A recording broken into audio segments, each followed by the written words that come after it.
तो आज ऊर्जा के बारे में हम बात करेंगे।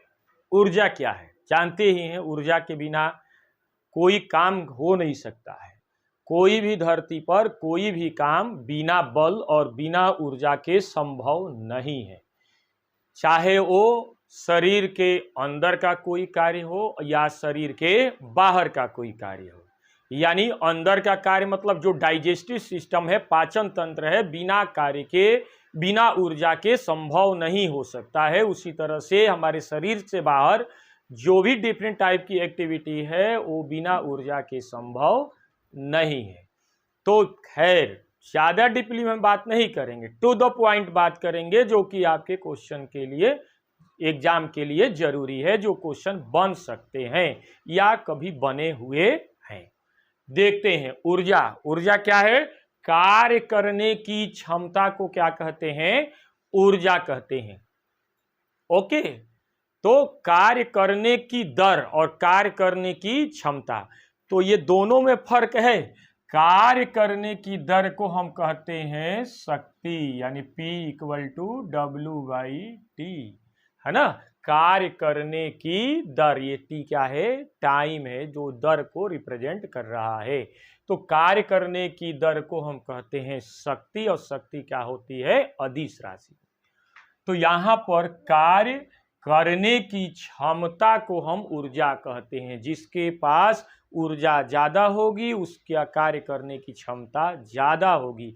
जिसके पास ऊर्जा कम होगी उसको कार्य करने की क्षमता कम होगी, सामान्य भाषा में।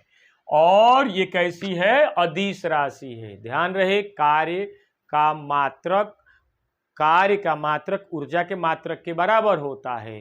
कार्य अदिश राशि है तो ऊर्जा भी अदिश राशि, चाहे वो किसी प्रकार की ऊर्जा हो, वो सभी के सभी अदिश राशि की ही श्रेणी में आती है। चाहे वो आगे बात करेंगे हम, वो डिफरेंट जितनी भी ऊर्जाएं आगे, जिसके लास्ट में यदि ऊर्जा आती है वो सभी के सभी अदिश राशि में आएंगी। मात्रक देखिए थोड़ा सा इसका, जूल होगा। ध्यान रहे, इसका मात्रक जो है कार्य के मात्रक के बराबर होगा, तो ऊर्जा का मात्रक क्या होगा? जूल होगा। और क्या हो सकता है? न्यूटन मीटर, क्योंकि कार्य बराबर बल गुना विस्थापन, तो बल का मात्रक क्या होता है? न्यूटन। विस्थापन का मात्रक क्या होता है? मीटर। इसलिए जो है कार्य का मात्रक न्यूटन मीटर, उसी तरह से ऊर्जा का भी मात्रक न्यूटन मीटर। यानी जूल की जगह पर न्यूटन मीटर भी लिखा हुआ होगा तो हम उसे ही टिक करेंगे। ध्यान रहे, यदि ऑप्शन में 4 ऑप्शन है, 5 ऑप्शन है, हो सकता है कि ये सभी मात्रक लिखे हुए हैं 4-5 ऑप्शन में, तो ऑल ऑफ दीज होगा। ठीक है, इसके बाद क्या होगा? किलोग्राम मीटर स्क्वायर पर सेकेंड स्क्वायर। ठीक है, तो यहां पर किलोग्राम मीटर स्क्वायर पर सेकेंड स्क्वायर, यह भी ऊर्जा का मात्रक होता है।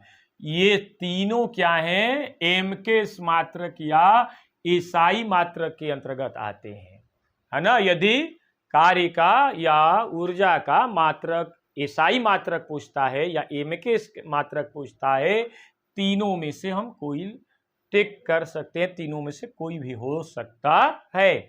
यहां पर अर्ग, उसके बाद क्या हो जाएगा? डाइन। ध्यान दीजिएगा, जूल के जगह पर अर्ग। जूल जो है एम के मात्रक है ऊर्जा का, तो सीजीएस मात्रक क्या हो जाएगा? अर्ग हो जाएगा, ERG। ओके, ठीक है। और ये ध्यान, न्यूटन के जगह पर डाइन, क्योंकि बल का मात्रक एम के मात्रक न्यूटन होता है तो सीजीएस मात्रक डाइन होता है। तो डाइन और मीटर का सीजीएस मात्रक क्या हो जाएगा? लंबाई का सीजीएस मात्रक क्या हो जाएगा? सेंटीमीटर। तो देखिएगा, लंबाई का या विस्थापन का एम के मात्रक मीटर, तो सीजीएस मात्रक सेंटीमीटर। तो इस तरह से क्या बना? Newton centimetre, dyne centimetre. उसी तरह से किलोग्राम की जगह पर ग्राम, मीटर की जगह पर सेंटीमीटर, सेकंड, तो खैर एम के मात्रक हो चाहे सीजीएस मात्रक हो, दोनों में ही टाइम का यूनिट सेकंड ही होता है। तो देखिएगा, ये सीजीएस मात्रक क्या हमें फाइंड हुआ? अर्ग हो सकता है, डाइन सेंटीमीटर हो सकता है, या ग्राम सेंटीमीटर स्क्वायर पर सेकंड स्क्वायर हो सकता है ऊर्जा का। ठीक है, ओके, चलते हैं नेक्स्ट। ये तो एमकेएस और सीजीएस मात्रक हो गया ऊर्जा का। ऊर्जा का अन्य मात्रक भी हो सकता है, कैलोरी, बहुत इंपॉर्टेंट। ऊर्जा का मात्रक कैलोरी होता है। एक कैलोरी में, ये देखिएगा, एक कैलोरी में कितना जूल होता है, ये डाटाबेस क्वेश्चन है। एक कैलोरी में 4.12 या 4.2 जूल होता है। एक कैलोरी में 4.2 या 4.18 जूल होगा। इलेक्ट्रॉन वोल्ट, देखिए ई भी लिखा, E for electron, V for volt. Electron volt भी ऊर्जा का इकाई होता है। तो एक इलेक्ट्रॉन वोल्ट किसके बराबर होगा, ये भी डाटाबेस क्वेश्चन है। एक इलेक्ट्रॉन वोल्ट 1.6 गुना 10⁻⁹ जूल के बराबर होता है। एक जूल में कितना अर्घ होता है, 10⁻7 अर्घ होता है। किलोवाट घंटा, ये भी ऊर्जा का इकाई है, लेकिन थोड़ा सा ध्यान रखिएगा, किलोवाट घंटा जो है कॉमर्शियल यूनिट है इलेक्ट्रिक एनर्जी का। वैद्युत ऊर्जा का व्यापारिक मात्रक है। वैद्युत ऊर्जा का व्यापारिक मात्रक क्या है, किलोवाट घंटा। ये ध्यान रखिएगा कि वाट घंटा लिखेगा तो शक्ति का मात्रक हो जाएगा, किलोवाट घंटा लिखेगा तो वह वैद्युत ऊर्जा का व्यापारिक मात्रक। यानी जो बिजली विभाग वाले आपके घरों में जितना विद्युत ऊर्जा का कंजप्शन होता है उसको वो उसी रूप में मापते हैं, जिसको हम सामान्य भाषा में यूनिट कहते हैं। एक यूनिट जो है 1 किलोवाट आवर के बराबर होता है। एक यूनिट जो घर के अंदर बिजली की खपत होती है वो एक यूनिट किसके बराबर हो जाएगा, 1 किलोवाट घंटा के। और 1 किलोवाट घंटा किसके बराबर हो जाएगा, 3.6 × 10⁻6 जूल के। ओके, बड़े इंपॉर्टेंट है ये, है ना। ऊर्जा के विभिन्न स्वरूप, ऊर्जा के विभिन्न स्वरूप जो है, खास तौर से ऊर्जा जो है 2 ही प्रकार की होती है, एक है ना गतिज ऊर्जा, स्थिति ऊर्जा। लेकिन यहां पर देखिएगा, यांत्रिक ऊर्जा, उष्मीय ऊर्जा, वैद्युत ऊर्जा, रासायनिक ऊर्जा, नाभिकीय ऊर्जा और सौर ऊर्जा, है ना। यांत्रिक ऊर्जा मतलब यांत्रिकी से रिलेटेड है, यानी वस्तु गति में है या रुकी हुई है तो उससे संबंधित जो ऊर्जाएं वस्तु के अंदर होती है उसे कहते हैं यांत्रिक ऊर्जा। यांत्रिक मतलब मैकेनिकल एनर्जी, है ना। उष्मीय ऊर्जा, उष्मीय ऊर्जा किसे कहते हैं, ऊष्मा, यानी किसी वस्तु को गर्म करते हैं तो गर्म करेंगे तो वह वस्तु का उस वस्तु की गर्माहट एक सिरे से दूसरे सिरे की तरफ जलती है तो उसके अंदर जो ऊर्जा संग्रहित होती है उसे कहते हैं उष्मीय ऊर्जा। खैर कोई बात नहीं। इसमें वैद्युत ऊर्जा क्या है, विद्युत से संबंधित है, यानी जो घर के अंदर जो वैद्युत इलेक्ट्रिसिटी आती है उसके अंदर कौन सी ऊर्जा है, वैद्युत ऊर्जा है। रासायनिक ऊर्जा क्या है, जो रासायनिक अभिक्रियाओं में जो ऊर्जा होती है उसे कहते हैं रासायनिक ऊर्जा।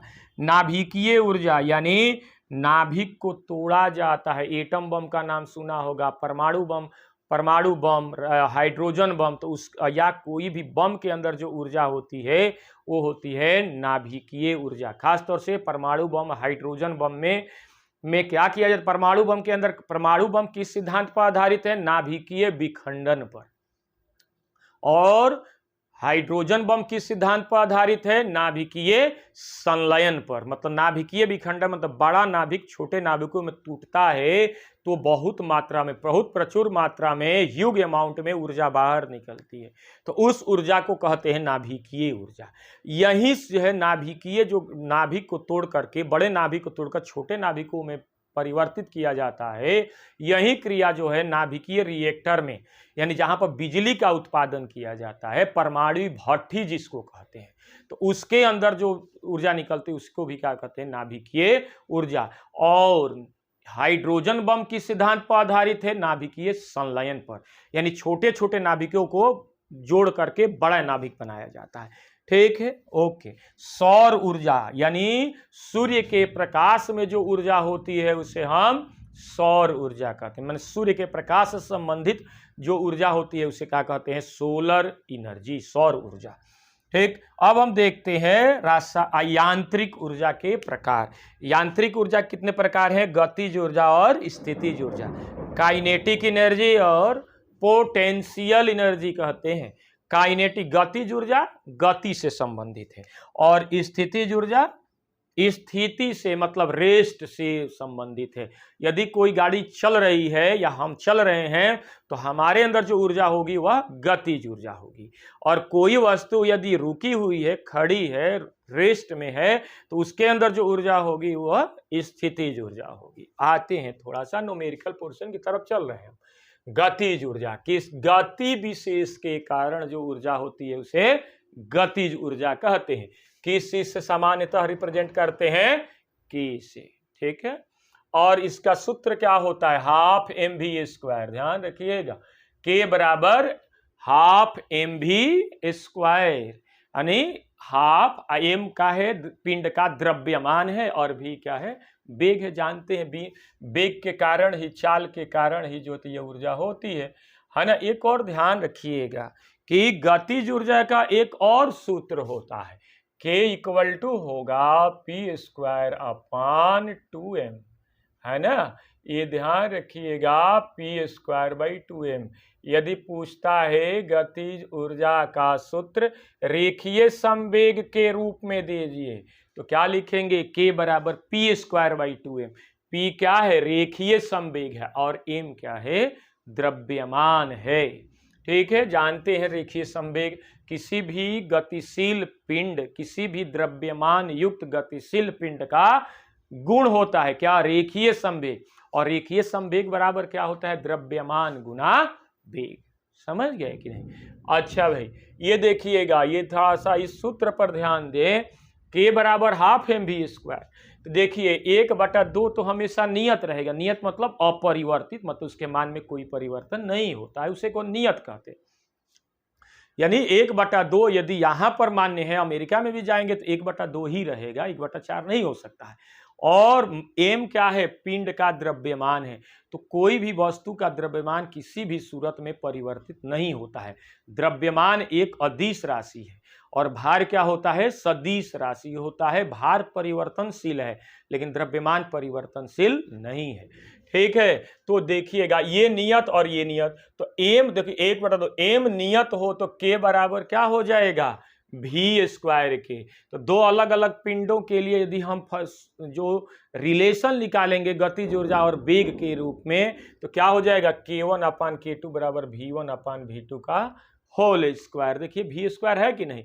तो ये प्रथम पिंड का गतिज ऊर्जा है, आप ये प्रथम पिंड का वेग है, ये दूसरे पिंड का वेग है, तो दूसरे पिंड का ये गतिज ऊर्जा है। तो k1 अपान k2 बराबर v1 अपान v2। सामान्यतः क्वेश्चन पूछ दिया जाता है कि एक पिंड गतिशील है, उसका वेग यदि v है और उस वेग को क्या कर दें? 4 गुना बढ़ा दें, है ना, तो उसकी गतिज ऊर्जा में क्या परिवर्तन होगा, है ना। तो मान लेंगे यहां पर हम देखिए, थोड़ा सा यहीं पर हम देख लेते हैं।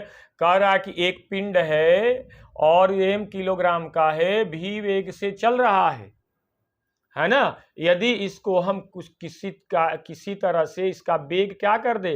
4 गुना कर दें। देखिएगा 4 गुना, यानी 4 गुना मतलब यही किसके बराबर हो जाएगा? v2 के, है ना। v2 का ही तो वेग बढ़ा रहे हैं, तो पहले का 4 गुना कर दे रहे हैं। तो पहले मान लीजिए ये v1 है, तो देखिए यहाँ पर क्या, सॉरी, यहाँ पर क्या हो जाएगा? पहले पिंड के पहले वेग के क्या हो जाएगा? 4 गुना कर दे रहे हैं। तो पहले का वेग है v1 और 4 गुना मतलब 4 से गुना कर दिया, वही दूसरे पिंड का वेग हो जाएगा। दूसरे पिंड नहीं, वो क्या कहते हैं, बढ़ाने के बाद उसका वेग हो जाएगा। तो k1 अपान k2 अपान k1 पर k2 बराबर क्या हो जाएगा? देखिए v1 का जगह पर क्या रख दिए? v1। अब v2 के जगह पर क्या रख देंगे? 4v1, तो है ना, इसका होल स्क्वायर। ये देखिए कैंसिल हो जाएगा। तो k1 अपान k2 किसके बराबर हो जाएगा? 1/, ये जो है 4 चौका 16, यानी k2 बराबर 16 k1 हो जाएगा। समझ गए कि नहीं? मतलब यदि 4 गुना वेग कर देंगे तो गतिज ऊर्जा क्या हो जाएगी? 16 गुना हो जाएगी। समझ गए कि नहीं? अब देखते हैं गतिज ऊर्जा में। ये तो समझ में आया कि यदि पिंड है पिंड है, मान लीजिए कोई पिंड है, मान लीजिए सपोज जो है मैं ये पेन ही देख लिया, ये पेन है ये, और पेन ऐसे चल रहा है, तो चल रहा है मान लो v1 वेग से चल रहा है ना, v1 वेग से ये चल रहा है, ये है ना। अब चल रहा है v1 वेग से, अब मान लीजिए किसी कारण से मान लीजिए फोर्स अप्लाई कर दिया गया, तो ज्यादा फोर्स लगाएंगे तो उसका वेग क्या हो जाएगा, बढ़ जाएगा। तो वेग कितना कर दिया, पहले की तुलना में 4 गुना बढ़ गया। तो देखिए पहले की तुलना में 4 गुना बढ़ गया, तो वो वेग क्या हो जाएगा, v2 हो जाएगा। तो v2 का मान कितना हो गया, 4v1। तो v1 तो v1 ऐसे है ही, v2 के जगह पर क्या रख देंगे, 4v1, v1 से v1 कैंसिल, स्क्वायर कर देंगे तो 4 चौका 16, यानी गतिज ऊर्जा 16 गुना हो जाएगी। ठीक है, गतिज ऊर्जा एवं संवेग में संबंध देखिए, यही सूत्र हम कह रहे हैं कि k बराबर क्या होता है, p²/2m। ठीक है, गतिज ऊर्जा का ये भी एक सूत्र है कि गतिज ऊर्जा बराबर हो जाएगा संवेग का स्क्वायर अपान 2m, है ना। ये ध्यान रखिएगा, ये है ना। यदि P नियत होगा तो गतिज ऊर्जा और द्रव्यमान में क्या रिलेशन होगा, व्युत्क्रमानुपाती, यानी K व्युत्क्रमानुपाती। ध्यान रखिएगा, K व्युत्क्रमानुपाती M कहा जाता है, और ये ऐसे भी बोल सकते हैं K अनुक्रमानुपाती 1/m। आप व्युत्क्रमानुपाती बोलेंगे तो K व्युत्क्रमानुपाती M। ठीक है, तो यदि अलग अलग दो अलग अलग पिंडों के लिए लेंगे तो K1/K2 बराबर क्या हो जाएगा, M2/M1। ये ध्यान रखिएगा, M2/M1 हो जाएगा ये। ठीक है ना। अब आ जाएगा कार्य ऊर्जा प्रमेय, ये रिलेशन केवल याद रखिएगा, है ना। कार्य ऊर्जा प्रमेय, कार्य ऊर्जा प्रमेय क्या कहता है कि कोई भी पिंड के अंदर जो गतिज ऊर्जा में परिवर्तन होता है, तो गतिज ऊर्जा में परिवर्तन कैसे करेंगे, कार्य करेंगे, ज्यादा कार्य करेंगे, ज्यादा बल लगाएंगे, तो ज्यादा बल लगाएंगे तो कार्य भी ज्यादा होगा। तो ज्यादा कार्य होगा तो कार्य में जो कार्य करेंगे तो उसकी ऊर्जा में जो परिवर्तन होगा तो वही कृत कार्य के बराबर होगा। यही क्या है, कार्य ऊर्जा प्रमेय। ध्यान दीजिएगा, गतिज ऊर्जा में परिवर्तन कृत कार्य के बराबर होता है। और ये देखिए डेल्टा के मतलब क्या होगा, गतिज ऊर्जा में परिवर्तन, अंतिम गतिज ऊर्जा माइनस प्रारंभिक गतिज ऊर्जा बराबर कृत कार्य। और गतिज ऊर्जा ½ mv², अंतिम गतिज ऊर्जा है तो अंतिम वेग रख दिए, द्रव्यमान तो वही रहेगा, प्रारंभिक और अंतिम वेग नहीं, प्रारंभिक और अंतिम द्रव्यमान नहीं होता है ना। 1/2 mu², ये प्रारंभिक वेग है, स्मॉल u² = w। तो यही कार्य ऊर्जा प्रमेय है। ठीक है, अब हम आगे बढ़ते हैं स्थितिज ऊर्जा के रूप में। ठीक है, तो स्थितिज ऊर्जा, स्थिति विशेष के कारण जो ऊर्जा होती है उसे हम स्थितिज ऊर्जा कहते हैं। यानी स्थिति मतलब कोई गाड़ी यदि रेस्ट में है, जैसे कि पहले हम बात किए कि कोई गाड़ी यदि रेस्ट में है तो उसके पास जो ऊर्जा होगी वो स्थितिज ऊर्जा होगी, पोटेंशियल एनर्जी होगी। जो गाड़ी या कोई वस्तु यदि गतिमान है, मोशन में है, तो उसके अंदर जो ऊर्जा होगी, उसके अंदर जो यांत्रिक ऊर्जा होगी वो क्या हो जाएगी, गतिज ऊर्जा होगी। गतिज, ये जो स्थितिज ऊर्जा के उदाहरण कुछ हम दिए गए हैं कि बांध में, चाहे जानते हैं डैम होता है जहां पर पानी को स्टोर किया जाता है और पानी को किसी एक रास्ते से गिरा करके टरबाइन को चलाया जाता है। टरबाइन से जनरेटर लगे हुए रहते हैं जिसके द्वारा जो है विद्युत ऊर्जा का उत्पादन किया जाता है। तो पानी जो स्टोर किया जाता है बड़े बड़े बांध बना करके, तो उसके पानी के अंदर जो ऊर्जा होगी उसको उस ऊर्जा को कहते हैं स्थितिज ऊर्जा। यानी पानी के अंदर जो ऊर्जा होगी वो क्या होगी, स्थितिज ऊर्जा। ऊंचाई पर उठाकर यदि किसी वस्तु को उठा करके पृथ्वी तल से उठा करके कुछ ऊंचाई पर जा करके रख देंगे तो उस वस्तु के अंदर जो ऊर्जा होगी वो स्थितिज ऊर्जा होगी, है ना। ऊंचाई, घड़ी की चाबी हम ऐंठते हैं, पुराने जमाने जो घड़ी होती है जो जिसको ऐंठ करके उसमें हम चाबी देते हैं, तो चाबी देंगे तो हम वर्क कर रहे हैं, तो वर्क करने में जो वर्क करेंगे वही वर्क जो है उस चाबी के स्प्रिंग के अंदर स्थितिज ऊर्जा के रूप में स्टोर हो जाती है। वैसे वो ऊर्जा होती है प्रत्यास्थ स्थितिज ऊर्जा। शाब्दिक यदि बात करेंगे तो उसे हम प्रत्यास्थ स्थितिज ऊर्जा ही कहते हैं। और धनुष यानी धनुष से खींचे, यदि बाण पर जो है, यदि कोई जो है धनुष से लगे जो डोरी लगी रहती है उस पर बाण लगा करके हम खींचते हैं तो उस जो है डोरी खींच जाती है, तो उसके अंदर भी जो हम खींचने में हमें वर्क करना पड़ता है, वह वर्क जो है, वह कार्य जो है उसके अंदर प्रत्यास्थ स्थितिज ऊर्जा के में संचित हो जाता है। इस प्रकार धनुष के डोरी के अंदर जो है जो ऊर्जा होती है वो प्रत्यास्थ स्थितिज ऊर्जा यानी शाब्दिक जो है सामान्य कह देंगे स्थितिज ऊर्जा। ठीक है, स्थितिज ऊर्जा के प्रकार ये गुरुत्वीय स्थितिज ऊर्जा है, प्रत्यास्थ स्थितिज ऊर्जा है, वैद्युत स्थितिज ऊर्जा है, चुंबकीय स्थितिज ऊर्जा है और रासायनिक स्थितिज ऊर्जा है। ये देखिए गुरुत्वीय स्थितिज ऊर्जा, चूंकि आप बात करेंगे यहाँ पर, तो गुरुत्वीय स्थितिज ऊर्जा यानी गुरुत्व के, ये जानते हैं कि पृथ्वी जो है किसी भी वस्तु को, किसी भी द्रव्यमान युक्त पिंड को अपने केंद्र की तरफ एक बल से खींचती है, जिस बल को हम गुरुत्व बल कहते हैं। उस बल की दिशा हमेशा पृथ्वी के केंद्र की तरफ होती है। यदि हम किसी पिंड को पृथ्वी तल से ऊपर लेकर जाएंगे तो उस गुरुत्व बल के विरुद्ध हमें कार्य करना पड़ेगा, और वही कार्य जो है उस वस्तु के अंदर स्थितिज ऊर्जा के रूप में स्टोर हो जाती है। तो यह जो ऊर्जा होगी, वह यह जो स्थितिज ऊर्जा होगी उसको क्या कहेंगे हम? गुरुत्व स्थितिज ऊर्जा। प्रत्यास्थ स्थितिज ऊर्जा, प्रत्यास्थ स्थितिज ऊर्जा क्या है? ये प्रत्यास्थ जानते हैं, प्रत्यास्थ वस्तुएं होती हैं, यानी यदि उसको खींचा जाए तो क्या हो जाती है? लंबाई में उसकी वृद्धि हो जाती है। जब फोर्स लगाना बंद कर देंगे तो वह पुरानी शेप और साइज को गेन कर लेती है। जैसे रबर है, रबर क्या है? प्रत्यास्थ वस्तु है, यानी खींचेंगे तो उसकी लंबाई क्या हो जाएगी? बढ़ जाएगी। और जिस बल से खींच करके उसको लंबा किए और उस बल को छोड़ देंगे, बल लगाना बंद कर देंगे, तो वो वस्तु फिर से अपनी पुरानी शेप और साइज को प्राप्त कर लेगी। तो ऐसे रबर को हम क्या कहेंगे? प्रत्यास्थ वस्तु। तो उसी तरह से रस्सी है, डोरी है, जो कि जो है इलास्टिक होती है, प्रत्यास्थ होती है, उसको खींच करके हम यदि धनुष, जैसे यहाँ पर बात किए थे हम कि धनुष में डोरी को खींचेंगे तो वो धनुष की डोरी जो है लंबाई में वृद्धि होगी, तो लंबाई में वृद्धि होगी, जैसे ही बल लगाना छोड़ देंगे तो वो पुराना शेप और साइज गेन कर लेगी, प्राप्त कर लेगी। तो उसके अंदर जो कार्य करें ना हम, जो उसको खींच करके लंबाई में वृद्धि किए, हम कार्य किए हैं, तो वो कार्य जो है उस डोरी के अंदर प्रत्यास्थ स्थितिज ऊर्जा के रूप में संचित हो जाता है। ठीक है, वैद्युत स्थितिज ऊर्जा वैद्युत से संबंधित है या आवेश से संबंधित है। यदि वैद्युत स्थितिज ऊर्जा क्या होती है? किसी आवेश को किसी दूसरे आवेश के पास ला करके, या किसी दूसरे, मान लीजिए, ये देखिए थोड़ा सा जानने बहुत जरूरी तो नहीं है, जाने दीजिए, छोड़ दीजिए इसको, है ना। जैसे मान लो एक थोड़ा सा देख लें, यहां पर एक आवेश रख दिया और इसके चारों तरफ जो है वैद्युत क्षेत्र उत्पन्न हो जाता है। एक क्वेश्चन बन सकता है कि किसी आवेश के चारों तरफ क्या होता है? वैद्युत क्षेत्र होता है। अब वैद्युत क्षेत्र क्या लगाता है? वैद्युत बल लगाता है। और उस वैद्युत बल में हम कोई दूसरा आवेश लेकर के आएंगे तो यह जो है इस आवेश के कारण जो वैद्युत क्षेत्र उत्पन्न हुआ है वह वैद्युत बल इस आवेश के ऊपर लगाएगा। तो इस बल तो इधर लग रहा है और हम इसको इधर लेकर जा रहे हैं, तो हमें कार्य करना पड़ेगा। तो कार्य करेंगे तो वही कार्य जो है इसके अंदर वैद्युत स्थितिज ऊर्जा के रूप में संचित हो जाएगा। बहुत ज्यादा डीपली जाने की जरूरत नहीं। चुंबकीय स्थितिज ऊर्जा, चुंबक के अंदर जो स्थितिज ऊर्जा होती है उसे चुंबकीय स्थितिज ऊर्जा होती है।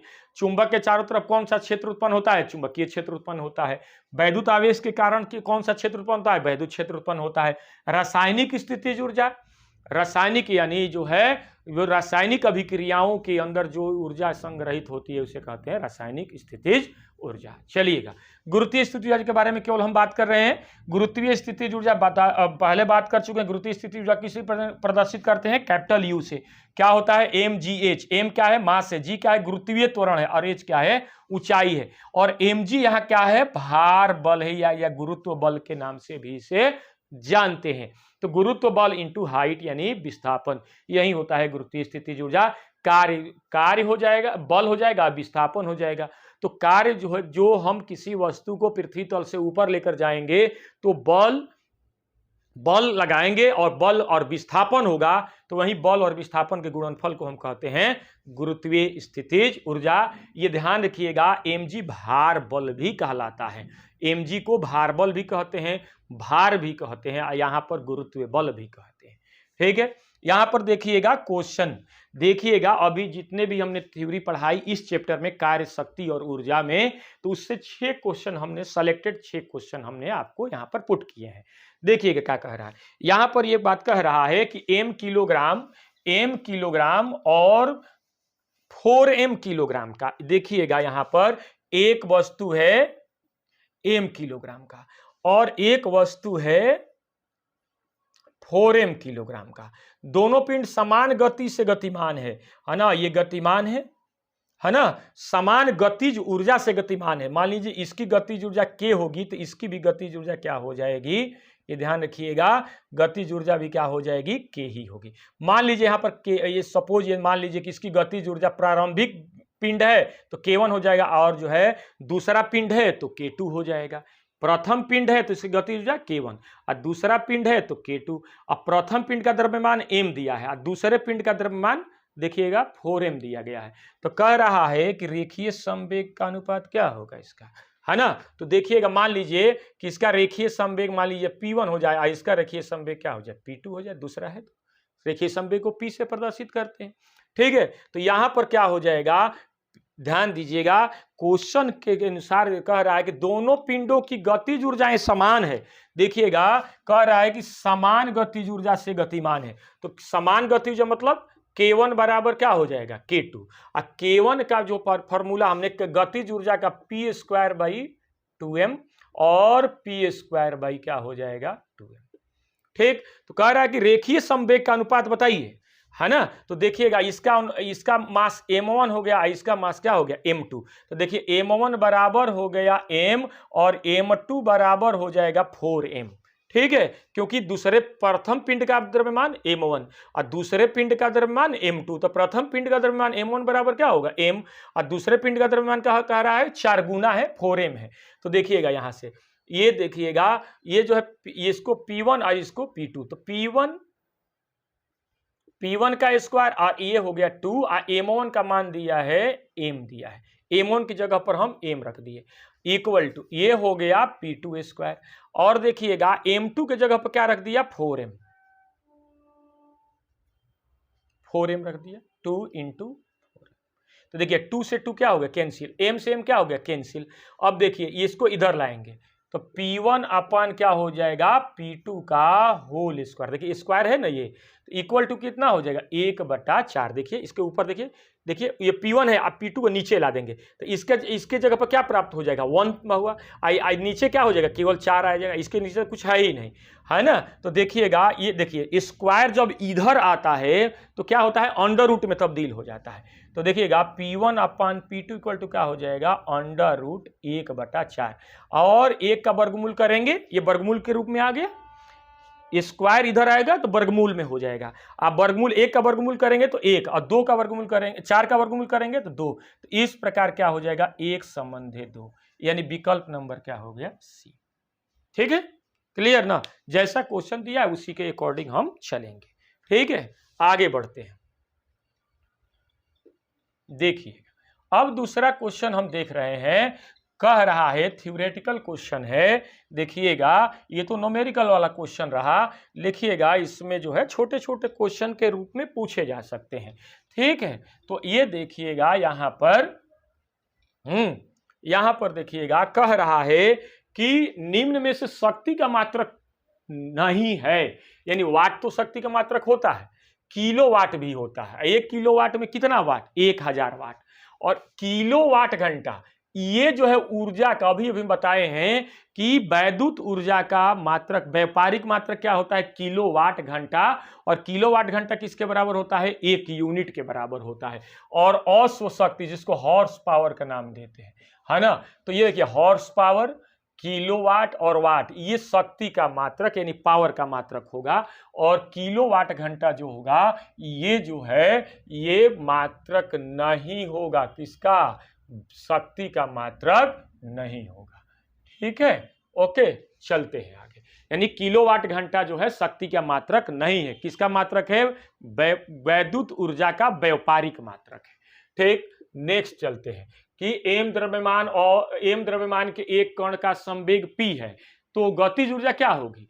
तो एक पिंड का द्रव्यमान m है और संवेग क्या है, p है, तो गतिज ऊर्जा क्या होगी, तो गतिज ऊर्जा क्या होगी, m × p तो हो नहीं सकता है, हाँ, p² × m हो नहीं सकता, p² m हो नहीं सकता, क्या हो जाएगा, p² 2m, यही जो है सही आंसर है। गतिज ऊर्जा का सूत्र हाफ mv² भी होता है और p²/2m भी होता है, तो यहां पर p²/2m होगा। ठीक, दो विभिन्न द्रव्यमानों की गेंदों की गतिज ऊर्जाएं समान है, अधिक संवेग वाली गेंद कौन होगी, है ना। तो ध्यान रखिएगा गतिज ऊर्जा बराबर होता है p²/2m, है ना। तो ध्यान रखिएगा अधिक संवेग, देखिएगा यहां से जो है मल्टीप्लाई करेंगे, p² बराबर क्या हो जाएगा 2km होगा ना, k बराबर p²/2m, तो p² बराबर क्या हो जाएगा, हई और हई क्या होगा मल्टीप्लाई हो जाएगा, तो ये 2km और p इक्वल टू क्या हो जाएगा √2km। तो देखिएगा 2 कांस्टेंट है और m 2 भी नियत है और k भी नियत है, क्योंकि देखिएगा k क्या कह रहा है गतिज ऊर्जाएं क्या है समान है, तो देखिए गतिज ऊर्जाएं समान है तो p डायरेक्टली प्रोपोर्शनल क्या हो जाएगा √m के। ठीक, इस फॉर्मूले से यही जो है रिलेशन संबंध निकलता है, तो जिसका द्रव्यमान ज्यादा होगा उसका संवेग भी क्या होगा ज्यादा होगा, तो इस प्रकार जो भारी वस्तु होगी उसका द्रव्यमान क्या होगा ज्यादा होगा, तो जो भारी होगी उसका द्रव्यमान ज्यादा होगा, उसका द्रव्यमान ज्यादा होगा तो संवेग भी क्या होगा ज्यादा होगा, इस प्रकार जो है भारी वस्तु का संवेग ज्यादा होगा। देखिएगा कह रहा है कि ऊर्जा का इसमें ऊर्जा का मात्रक नहीं है, ऊर्जा का मात्रक इसमें से कौन नहीं है, तो ऊर्जा का मात्रक देखिएगा जूल है, ऊर्जा का मात्रक है, कैलोरी अभी बताए हैं कैलोरी भी मात्रक है, 1 कैलोरी बराबर 4.18 या 4.2 जूल होता है, किलोवाट ये तो क्या है शक्ति का मात्रक है, इलेक्ट्रॉन वोल्ट ये भी ऊर्जा का मात्रक है, 1 इलेक्ट्रॉन वोल्ट बराबर क्या होता है 1.6 × 10⁻⁻19 जूल के बराबर होता है, तो इस प्रकार जो है ये विकल्प नंबर सी सही है। आ जाइए 6 नंबर लास्ट क्वेश्चन और ये चैप्टर भी समाप्त हो जाएगा। एक वस्तु के द्रव्यमान और वेग दोनों दुगना कर दिया जाए तो गतिज ऊर्जा क्या होगी, है ना। एक वस्तु है भाई, है ना, एक वस्तु है m किलोग्राम का, है ना, और मान लो कि उसका वेग क्या है v है और है ना v वेग है। अब क्या किया इसका द्रव्यमान क्या कर दिया गया, इसका द्रव्यमान और वेग दोनों को क्या करें दो गुना कर दें। देखिए ये m1 है तो मान लो इसका वेग इसका द्रव्यमान क्या हो गया m मान लिए, और v1 इसका वेग है तो इसको वेग क्या मान लिया v है, मतलब प्रारंभिक द्रव्यमान क्या है m है, m1 है तो उसका मान m दिया गया है, प्रारंभिक वेग क्या है v1 तो उसका मान हमने मान लिया कि v है। अब क्या किया कि इसका द्रव्यमान जो है क्या कर दिया गया दो गुना कर दिया गया, तो प्रारंभिक द्रव्यमान m है, तो प्रारंभिक द्रव्यमान m है तो द्रव्यमान बढ़ाने पर उसका द्रव्यमान क्या हो गया दो गुना कर दिया, 2 से गुना कर दिया, और वेग क्या है v2 बराबर क्या हो गया 2v कर दिया गया। तो कह रहा है भाई कि गतिज ऊर्जा में जो है गतिज ऊर्जा क्या हो जाएगी, तो गतिज ऊर्जा k1 जानते हैं ना, k1 मान लीजिए प्रथम पिंड का गतिज ऊर्जा k बराबर क्या हो जाएगा हाफ mv², तो v1² और ये क्या हो गया m1 v1², ये तो कोई मतलब नहीं, और दूसरे पिंड का जो है ये k2 बराबर क्या हो जाएगा हाफ m2 v2, मतलब बढ़ाने के बाद, दूसरे पिंड का मतलब क्या हुआ द्रव्यमान बढ़ाने के बाद, तो देखिएगा k1/k2 बराबर देखिए हाफ m1 v1² और ये क्या हो जाएगा 1/2 m2 v2², 1/2 से 1/2 कैंसिल हो गया, है ना। तो ये देखिएगा यहाँ पर ये जो है k1/k2 बराबर देखिए m1 के जगह पर m रख दिया, अब v1 के जगह पर v रख दिया, देखिए m1 के जगह पर m, अब v1 के जगह पर v, और m2 के जगह पर क्या रख देंगे 2m रख देंगे, और v2 की जगह पर क्या रख देंगे 2v, लेकिन देखिए स्क्वायर है तो इसको क्या कर दिया स्क्वायर, तो mv देखिए m से और ये v से क्या हो गया कैंसिल हो गया, ध्यान रखिएगा यहाँ पर स्क्वायर है, ठीक है ना। तो यहाँ पर देखिएगा ये यहाँ पर ऊपर तो कुछ नहीं बचा तो 1 बचा, ये 2, और यहाँ पर जो है ये देखिएगा 2 का स्क्वायर करेंगे तो क्या हो गया 2 2 निका 4, है ना, तो ये क्या हो जाएगा 1/8, ठीक है 1/8 हमें प्राप्त हुआ। तो 1/8 जो है ध्यान रखिएगा, ये देखें यदि जो है देखिएगा यहाँ पर इधर दिखाते हैं थोड़ा सा, देखिएगा ये k1/k2 इक्वल टू क्या निकल कर आएगा 1/8, यानी 1 संबंधे 8,